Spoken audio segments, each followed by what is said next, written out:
کہ عرب اٹھیں گے اور ضرور اٹھیں گے. جب تک عرب بیدار نہیں ہوں گے کسی بڑی جنگ کا کوئی امکان نہیں ہے، کیونکہ بڑی جنگ کے لیے بڑے سرمایے کی ضرورت ہے، وہ عربوں کے پاس ہے. تیل کی ضرورت ہے، وہ عربوں کے پاس ہے. اسلحے کے ذخائر کی ضرورت ہے، وہ عربوں کے پاس ہے. ہمارے پاس کیا ایسی چیز ہے جس کی وجہ سے لوگ ہم سے جنگ کریں گے؟ ہمارے پاس تو کچھ بھی نہیں ہے.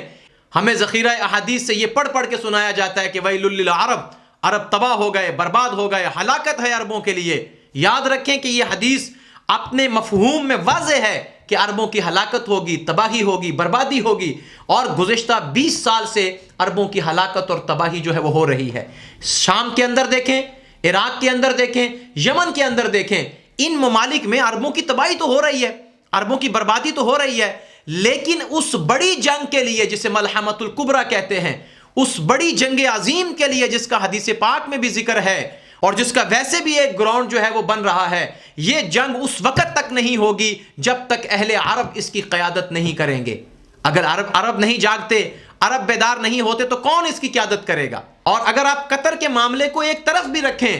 تو فردن بھی بہت سی شخصیات ہیں جنہوں نے اعلاء کلمت اللہ کے لیے اپنی جان قربان کی ہے، جنہوں نے جیل کی کال کوٹڑیوں میں اپنی زندگی گزار دی، نظر بند کر دیے گئے، شہید کر دیے گئے. یہ چنگاری تو ان کے اندر موجود ہے. ظاہر ہے کہ وہ عربی خون ہے اور اس کے اندر ابتدائی اسلام کی وہ جو چنگاریاں ہیں وہ موجود ہیں، اور کبھی کبھی وہ چنگاریاں سلگتی ہیں. اور جب یہ چنگاری سلگ کر کوئی انگارہ بنے گی اور پھر اہل عرب میدان عمل میں کودیں گے، اور وہ ضرور کودیں گے.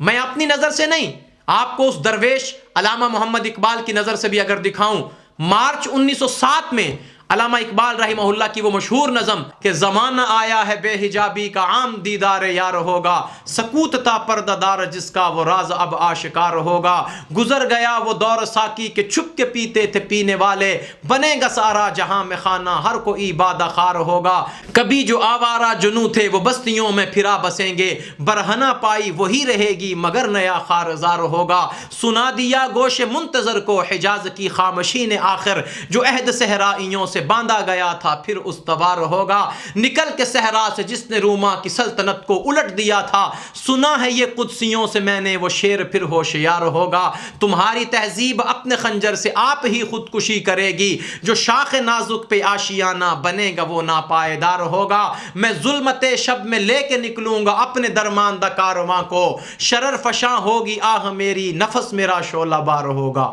علامہ اقبال نے دیکھ لیا تھا اور اس پیغام میں ہمیں بتا دیا ہے کہ اہل عرب بیدار ہوں گے، اور خود عربوں کو یہ پیغام دیا ہے کہ تم سے اللہ تعالیٰ کام لے گا. اور یقیناً اللہ تبارک و تعالیٰ نے ان میں نبی بھیجا ہے، ان میں اللہ تعالیٰ نے قرآن اتارا ہے، اللہ ان کو محروم نہیں کرے گا. ہاں، ان کے اعمال کی وجہ سے ان پر ایک افتاد آن پڑی ہے، ایک مشکل آن پڑی ہے، ان کی ہلاکت، ان کی تباہی اور بربادی وہ 20 سال سے جاری ہے اور نہ جانے کب تک یہ جاری رہے گی. لیکن کبھی کبھی جیسے قطر نے تھوڑی سی رونمائی کی ہے، صدام نے ایک دفعہ رونمائی کی تھی، شاہ فیصل نے رونمائی کی تھی، یہ چنگاری اندر ہی اندر سلگ کر جس دن شعلہ بنے گی، پھر علامہ اقبال کا پیغام کہ شعلہ بن کر پھونک دے خاشاک کے غیر اللہ کو، خوف باطل کیا کہے غارت کرے باطل بے تو، بے خبر تو جوہر آئینہ ایام ہے، تو زمانے میں خدا کا آخری پیغام ہے. بہرحال قطر نے ایک بہترین پیغام دیا ہے پوری دنیا کو، اور بالخصوص اہل کفر کو نہیں،